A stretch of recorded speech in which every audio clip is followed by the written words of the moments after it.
La noticia del día hoy en Colombia tiene que ver con el nuevo presidente de los colombianos. Iván Duque Márquez alcanzó ayer la mayor votación en la segunda y definitiva vuelta de los comicios presidenciales. Se impuso así al exalcalde de Bogotá, Gustavo Petro. Iván Duque Márquez tiene 41 años de edad y se constituye en el segundo presidente en la historia de este país, en el segundo presidente más joven en llegar a la Casa de Nariño. La última vez que hubo un presidente así de joven fue hace ya más de 150 años. Ahora el turno le corresponde a Iván Duque Márquez, quien se posesionará el próximo 7 de agosto. Para analizar lo que fueron los resultados de la jornada electoral de ayer, saludo a esta hora de la mañana al reconocido periodista en el departamento del Huila, Norberto Antonio Castaño Buitrago. Norberto, gracias por estar en Entérate, muy buenos días. Buenos días, Jesús, buenos días a todos los televidentes, gracias a esta hora de la mañana por permitirnos estar en sus hogares para hacer este análisis de lo que ocurrió ayer, histórico, lo que ocurrió ayer en Colombia, histórico porque la izquierda colombiana logra más de 8 millones de votos, histórico porque por primera vez tenemos una mujer vicepresidente de la República, histórica la abstención no superó el 50%, la tranquilidad con la que se votó en esta jornada electoral, histórico ver a un jefe guerrillero que otrora lo veíamos con camuflado, armado hasta los dientes, hoy lo vimos ante las urnas de civil, muy calmado. Pues hablamos de Timochenko. Histórico lo que ocurrió ayer en Colombia y esperemos que lo que, además la amplia votación de Iván Duque, más de 10 millones de votos, histórico también, jamás un presidente en Colombia había logrado una votación tan alta, pues esperemos que también sea histórico lo que viene para el país a partir de ahora y un mensaje que debemos transmitir, Jesús, y es que debemos dejar ya la polarización, ya lo que fue, ahora hay que hacer causa porque todos somos una sola Colombia. Don Norberto, ¿qué le llamó la atención de la votación de ayer? ¿Esos más de 10 millones de votos que alcanzó Duque eran los que se esperaban? La verdad, habíamos hecho comentarios previos a cómo sería el resultado electoral y hablábamos con algunos conocedores y decíamos que la diferencia entre, hablábamos que Duque iba a ganar, porque necesariamente iba a ganar por el tema de que Colombia es un país que todavía no está maduro para tener a una izquierda en el poder. Y hablábamos precisamente que la diferencia entre Petro o de Duque y Petro sería entre 1,5 millones y 2 millones de votos, y la diferencia fue algo así como de 2 millones y un poquito, o sea, la diferencia. Pues la verdad, sí se esperaba que ganara Duque por aquello de la imagen que tiene Álvaro Uribe, porque Colombia definitivamente es un país uribista. Si usted coge el mapa de Colombia, es solo en 8 departamentos y Bogotá ganó Gustavo Petro. De resto, es un país que sigue siendo uribista. Uribista es el ícono y a la sombra de él, pues llegó Iván Duque sin restarle méritos a la hoja de vida de este electo presidente. En el departamento del Huila, Iván Duque obtuvo casi 300.000 votos y Petro se quedó con casi 150.000. Definitivamente el Huila, territorio uribista. Eso está marcado y definitivamente, como usted menciona, es un territorio uribista. Revisando las votaciones, encontramos, por ejemplo, Algeciras, que uno supondría que Algeciras históricamente es zona de mucho conflicto, se iría a votar por Petro por aquello del temor que existía que se hiciera trizas el acuerdo de paz, que fue la publicidad que se vendió en contra de Duque, que él iba a hacer trizas del proceso de paz, pero no, en todo el Huila. Definitivamente el Huila es un territorio uribista. ¿Y a qué atribuye ese fenómeno electoral llamado Álvaro Uribe Vélez? Lo que pasa es que Álvaro Uribe Vélez, cuando asumió la presidencia de la República en su primer periodo, 2002, él encontró un país totalmente copado por la guerrilla de las FARC, porque faltaba autoridad presidencial, y él, con su discurso de mano dura, corazón blando, y todas las acciones que él logró realizar contra la guerrilla de las FARC, que la llevó de alguna manera a empezar a la guerrilla a pensar en un proceso de paz, y el segundo periodo, claro, todo esto ha llevado a que incluso en esta campaña se le haya recordado los falsos positivos, las muertes de líderes sociales. Pero lo que hizo Uribe en su primer gobierno y lo que ratificó en el segundo gobierno ha servido para que hoy en Colombia se crea que él fue el que de alguna manera llevó a que las FARC estén donde están, en un proceso de paz, lejos del conflicto, porque el presidente Uribe los acorraló, incluso teniendo como ministro de Defensa a Juan Manuel Santos. ¿Quiénes ganan y quiénes pierden con la votación de ayer de Duque en el departamento del Huila, don Norberto? Pues hablar de ganadores y perdedores lo podemos tomar desde las cifras, ¿no? Lo que pasa es que había mucha expectativa en los miembros de la izquierda en el departamento del Huila frente al cambio que se quiera en el país. Usted leía en las redes sociales que no podíamos seguir con lo mismo, con los mismos, con la casta de Uribe. Y yo pensaría que en este momento no hay perdedores. Yo no me atrevería a decir que perdedores. En cuanto al número de votos, sí se perdió, pero lo que ha ganado el departamento del Huila es la posibilidad de que haya una persona que ya además se comprometió, porque lo firmó en un papel en un documento que le entregaron las veedurías ciudadanas hace poco a Iván Duque, exigiéndole y pidiéndole compromisos reales con el departamento del Huila. Él firmó un documento en donde se compromete a todos estos proyectos viales a los que Juan Manuel Santos les había quitado recursos, él se compromete a revivirlos. Y hay una expectativa solo para hablar de lo que tiene que ver con vías. Yo no hablaría de perdedores y ganadores. En cifras sí hubo un ganador que fue el uribismo con Iván Duque y unos perdedores que fue la izquierda encabezada por la Colombia Humana. Pero creo que de aquí en adelante debemos mirar que todos ganamos porque ganó la democracia. Sencillamente ganó la democracia. Recordemos que ayer no hubo atentados terroristas, no hubo muertes durante la jornada. Ganamos todos porque ganó la democracia y eso es lo que es importante, que Colombia sigue siendo un país de democracia. ¿Quiénes están detrás de la victoria de Iván Duque aquí en el departamento del Huila, don Norberto?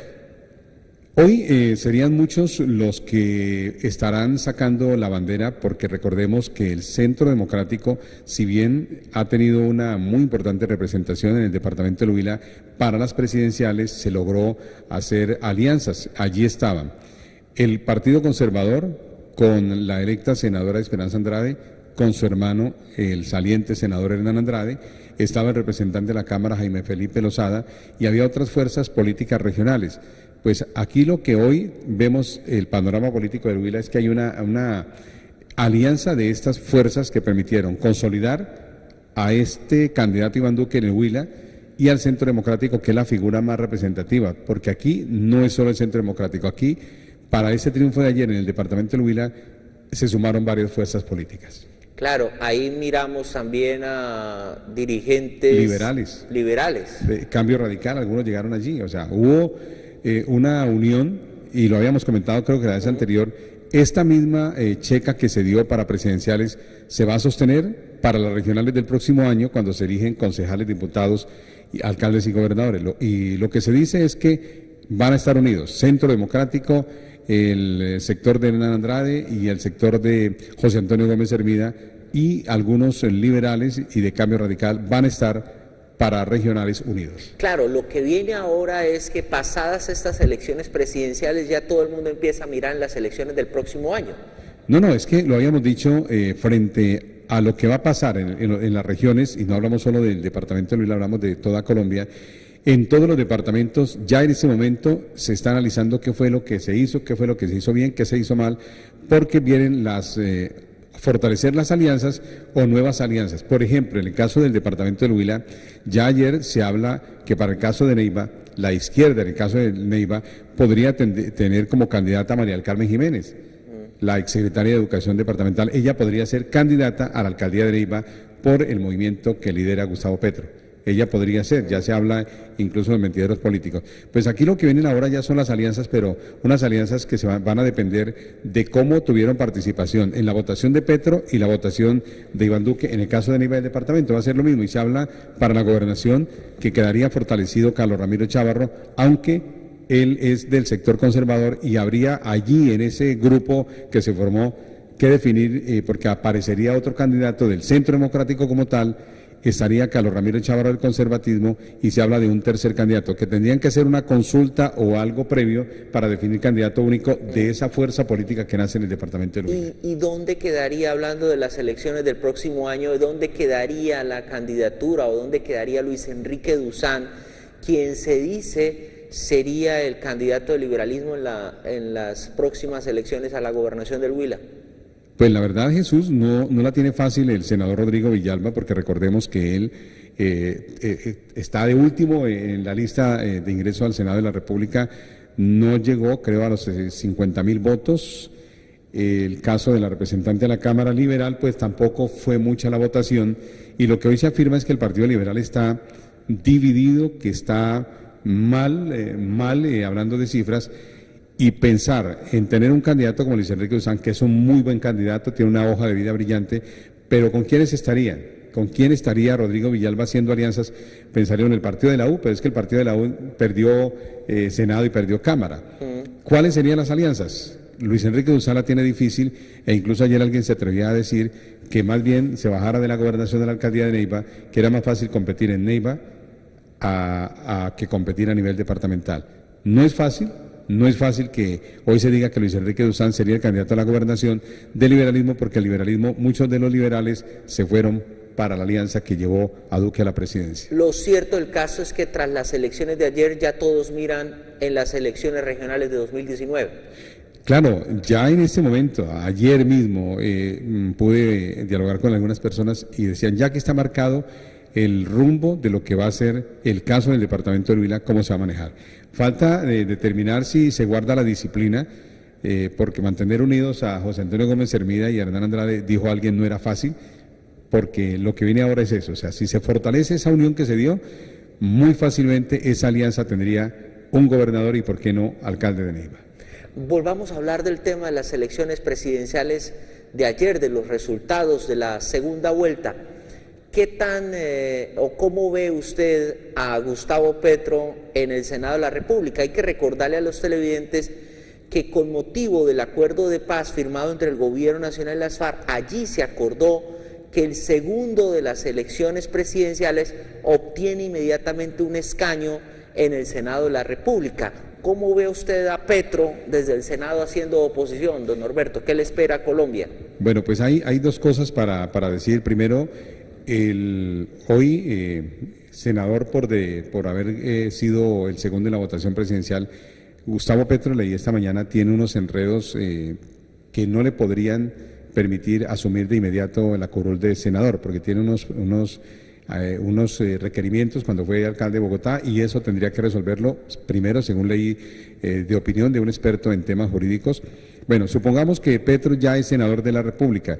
Él habló de la oposición, pero al revisar cómo está hoy conformado el Congreso de la República, encontramos que de los 103 senadores, hablamos del Senado, 103 incluyendo a Gustavo Petro, hay 72 que están en partidos que hoy podríamos decir son partidos de gobierno, porque son 19 senadores del Centro Democrático, ahí hay una buena fuerza. Entonces Petro entraría desde el Partido Verde hacia abajo en número de curules, sumarían más o menos, si las cifras no me fallan, 25 senadores que están en la oposición, suponiendo que todos acepten el discurso de Petro y se vayan a la oposición. Serían 25 senadores en oposición frente a 72 que podrían estar en coalición de gobierno. Entonces la pregunta es, ¿sirve algo la oposición cuando son tan poquitos? Alguien decía en el Popular, una sola golondrina nos llama agua. Porque recordemos que la oposición, para que haya una oposición que tenga resultados, tendría que tener una incidencia frente a proyectos de ley que se puedan tramitar en el Congreso de la República, porque si ganaba Petro, había la expectativa porque un Congreso en contra tendría Petro si hubiera sido elegido como presidente, porque ya lo estoy mencionando, 72 están en fuerzas de gobierno y solo 25 están en fuerzas de la oposición de la izquierda.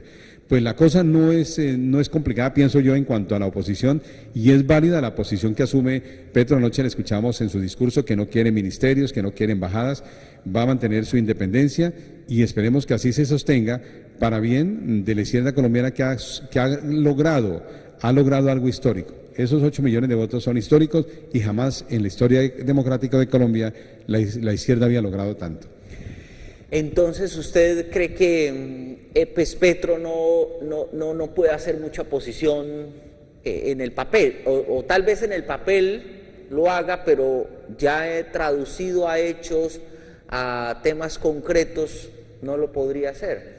Pues empecemos, Jesús, por decir que sí es necesaria que en una democracia haya las contrapartes, ¿no? Perdón, que haya la oposición. Yo pienso que es muy importante para que no haya pues eso de arrodillismo, de que todos, porque es Uribe, porque es Duque. No, pienso que la oposición es importante, pero es una oposición proactiva, una oposición que permita que el país logre estabilidad y, repito, una oposición que haya objetividad en esa oposición y no por simplemente odios o rencores, porque el discurso de Petro anoche algunos lo interpretaron como un discurso de una persona resentida e incluso algunos afirman que fue arrogante en su discurso. El tema del voto en blanco, ¿qué piensa de esa votación alcanzada por quienes marcaron la casilla del voto en blanco? 804.000 creo que fueron los votos en blanco. Es la expresión de esos colombianos que no creían ni en la extrema derecha ni en la extrema izquierda.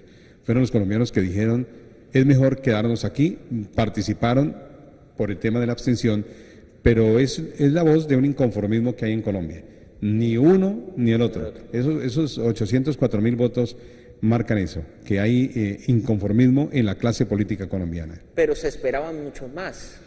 Claro, lo que ocurre es que cuando ya se dijo que el voto en blanco no tenía ningún poder, porque en primera vuelta podía el voto en blanco, si era mayoría, obligar a que se repitieran las elecciones, ahí había poder y además hubo campaña por el voto en blanco. En esta oportunidad no, e incluso ya se recorrió por las redes sociales que el voto en blanco no tenía ninguna importancia. Eso pienso. Y en efecto no tenía ninguna importancia. El voto en blanco ayer no tenía absolutamente ninguna importancia. Simplemente refleja el inconformismo de ese grupo de colombianos que dijeron ni Duque ni Petro. ¿Cómo se sintió ayer en la transmisión que a partir de las 4 tuvimos aquí en NTV contando los resultados electorales? Tuvo usted la oportunidad de tener aquí invitados. ¿Qué sintió de ellos cuando se iban conociendo los resultados? Bueno, lo mismo que vimos en el discurso de Petro, nuestros invitados de alguna manera, lo que pues me han comentado algunas personas que estuvieron muy atentos es que se vio cuando ya se conoció el resultado que ya teníamos los colombianos un presidente que era Iván Duque, se sintió un poco el doctor Piero como ese inconformismo. Él estaba lógicamente en la campaña de Gustavo Petro.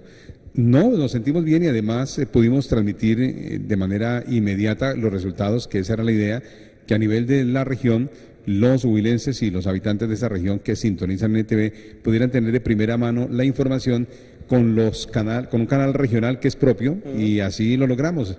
La registraduría emitía el boletín y de inmediato nosotros teníamos los resultados porque ese era el objetivo. Y análisis con 3 personas conocedoras de la política regional. Estoy mirando aquí redes sociales y muchos están comentando que otro de los grandes ganadores ayer fue la registraduría que entregó los resultados oportunamente. Es que el reto mayor que tenía la registraduría era 2 cosas. Primero, desvirtuar aquello que había corrupción, que estaban acomodados. En las redes sociales incluso se publicó una foto de, creo que era el registrador al lado de Duque y eso se habló. Muchas cosas se dijeron, que iba a haber errores, en fin. La registraduría en una hora entregó el 100% de la votación en Colombia. Histórico, el resultado histórico, el proceso de conteo de votos y lo que hoy podemos decir con orgullo es que triunfó la democracia y la organización electoral tiene un 10 de calificación. Otro de los ganadores, leo aquí en redes sociales, fueron las encuestas, que finalmente acertaron en los resultados esta vez. Fueron muy criticadas en las elecciones pasadas, pero en estas 2 vueltas medianamente acertaron. Sí, el tema, como decía alguien, es que en este caso, desde un momento, mirando las tendencias, cuando se tiene el resultado de la primera vuelta, si usted toma los resultados y empieza a analizar, bueno, ¿con quién se va? Hablando de los que quedaron de tercero y ahí para abajo. Entonces se decía, se va con Duque por esto y esto y esto, porque son de la derecha y ellos no van a estar con la izquierda. Esta otra votación, estaba en duda la votación de Sergio Fajardo. Recordemos que Sergio Fajardo sacó más de 4 millones de votos y entonces el gran interrogante en Colombia era esos 4 millones de votos ¿para dónde se van? Sí. Y lo que se observó en el resultado de ayer es que muchos de esos votos se fueron para donde Gustavo Petro. Muchos de los seguidores de Fajardo llegaron a Iván Duque. Entonces, cuando usted va a las encuestas y hace este análisis, Pues las encuestas, yo no comparto las encuestas porque ayer estábamos habilitados para votar algo así como 36 millones de colombianos y las encuestas las hacen con 1.000 o 2.000 personas. Para mí no es una cifra representativa cuando ayer participamos 19.315.000 personas. Y entonces las encuestas para mí no era, pero sí, los que hacen las encuestas a la hora de ir a hacer la tabulación y todo esto, pienso, es mi opinión, de pronto ya tienen direccionado el análisis político de haber auscultado la opinión de expertos y entonces las encuestas van a esa tendencia. Lo mismo que el pueblo, cuando usted habla con la gente, no, es que va a ganar Duque, y es que va a ganar Duque, porque Duque está con Uribe. Ya esa opinión del pueblo estaba marcada y ahí se reflejó, por eso casi todas acertaron. Claro. Marcaron una tendencia de todas maneras. Exactamente, sí, la tendencia estaba marcada por aquello del uribismo y que Colombia, además, alguien lo decía, incluso un colega periodista regional decía que Colombia no está preparada para que la gobierne la izquierda. ¿Qué viene ahora, don Norberto, frente a todo esto que luego de lo vivido ayer? Bueno, lo que puede venir ahora pueden ser dos cosas. La primera, que la polarización siga, que se siga esa polarización tan marcada que no le hace ningún bien a Colombia. Esta mañana, cuando estaba pensando en el noticiero que dirijo en Neiva Estéreo, pensaba colocar una canción que se llama ¿A quién engañas, abuelo? No sé si usted la recuerda, usted es muy pueblo de don Jesús. Sí. Aquella que dice que en una época en Colombia, y eso fue la triste historia de nuestro país, que se mataba porque se era conservador o se mataba porque era liberal. Si usted encontraba un conservador en su región, a ese conservador lo perseguían y lo mataban. Si usted era liberal, lo mataban. Hoy, pues afortunadamente somos un poco más civilistas, pero esa polarización puede llevar a que empiecen muertes selectivas y entonces se le endilgue ahora una muerte selectiva a un líder, entonces van a decir que es que porque ganó Iván Duque y que volvieron los falsos positivos. Y si matan a alguien de la derecha, van a decir que fue la izquierda resentida. El mensaje sería ahora, Jesús, ya hay una decisión, ya el pueblo eligió, que los que están en cabeza de estos dos grupos, el presidente de la República, con el poder que tiene ya de mando para el país, y Gustavo Petro, con su liderazgo en la izquierda, que le den un discurso diferente y que no sigan polarizando al país. Que esta Colombia, que vivió esa dramática época de la violencia cuando se mataba porque se era o no, pues que no vuelva. Y que de aquí en adelante todo lo que se haga sea en un diálogo, en armonía y fortaleciendo el proceso de paz, que Iván Duque lo dijo anoche, no lo va a hacer Triza, lo dijo de otra manera, pero él lo que dijo es palabras más, palabras menos, que va a revisar el proceso de paz y lo que haya que acomodar, lo va a acomodar. Pues don Norberto Antonio Castaño Buitrago, ha sido usted muy amable, muchísimas gracias, lo vi muy bien ayer en la transmisión, muy amable. Pues Jesús, hemos aprendido mucho en esto de la política, estar siempre con los que saben de política y ha sido pues para mí una experiencia, no había hecho nunca televisión, ha sido una experiencia nueva y vamos a estar ahora en el Festival Folclórico, nos han dado la oportunidad de estar con ustedes también transmitiendo y aquí estaremos porque NTV pues es ahora mi segunda casa. Muchísimas gracias. Pasadas estas elecciones presidenciales, lo que viene ahora es fútbol más fiestas durante las próximas semanas. Y mire el Mundial, mire las sorpresas del Mundial, ese partidazo de España-Portugal, Brasil que no pudo, bueno, todo lo que se venía, México que le gana a Alemania. Hay muchas cosas interesantes que están pasando en el mundo, ya salimos de las presidenciales, ahora modo fútbol, mañana juega Colombia, Colombia va a ganar. Y luego viene el Festival Folclórico, que es nuestra fiesta, y coloquémonos el mejor traje y la mejor pinta, la mejor cara para el Festival Folclórico y a seguir las transmisiones de NTV. Pero por supuesto, transmisiones que serán retransmitidas por el canal RCN Internacional y por Señal Colombia, entre otros canales. Aquí no somos mezquinos a la hora de permitir que otros canales retransmitan nuestra señal. Porque lo importante, vuelvo al tema de acabar con los odios, lo importante es que el departamento de Huila gana. Si a nosotros nos están retransmitiendo por todos los canales del país, no es el canal, es el departamento de Huila el que gana y que esto es un ejercicio también de democracia. Vamos a estar muy pendientes, muchísimas gracias a ustedes y que Dios los bendiga. Mil gracias. Son las 7 de la mañana, 38 minutos, 7:38 en Entérate.